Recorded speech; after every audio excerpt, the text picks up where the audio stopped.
Music and politics collide when Elvis Presley meets President Richard Nixon at the White House. A famous photo of the two shaking hands horrifies many Elvis fans. It's the most requested photo in the National Archives, even more than the Constitution. Elvis Presley, looking every bit the king of rock and roll in a purple velvet jumpsuit and enormous gold belt buckle, shaking hands with a staid President Nixon during a secret meeting in the Oval Office. The image is a jolt to Elvis fans. After all, this was the same singer who shook up cultural mores with his gyrating hips. Ed Sullivan called him unfit for family viewing. The Catholic diocese called him a definite danger to the security of the United States.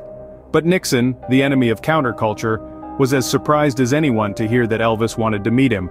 Just hours earlier, Elvis appeared at the White House gate with a 6-page handwritten letter addressed to the president, scribbled out during an impromptu red-eye flight, detailing his concerns about hippies and the growing drug culture. The entertainer, who explains he's done an in-depth study of drug abuse and communist brainwashing techniques, insists he is the ideal candidate to appeal to these anti-establishment types who smoke grass and take umbrage with the Vietnam War. "I can and will do more good if I were made a federal agent at large, and I will help out by doing it my way through communications with people of all ages," he writes. What Elvis really wants is the badge that goes along with the title. He's collected plenty of honorary police badges while on tour and wants one from the Bureau of Narcotics and Dangerous Drugs.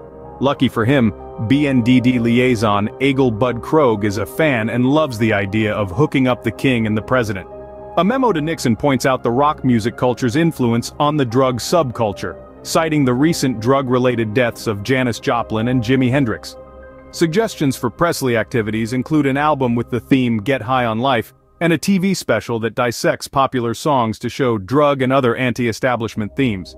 When Elvis arrives for the meeting with Nixon, which is kept under wraps to protect the singer's image, he agrees that rock music is the core of the issue, specifically the Beatles. Krogh observes in his notes, Presley indicated that he thought the Beatles had been a real force for anti-American spirit.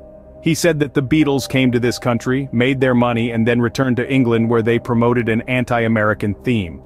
A bold statement, considering he sang many of the Fab Four's tunes during his concerts, but enough to earn him his new badge.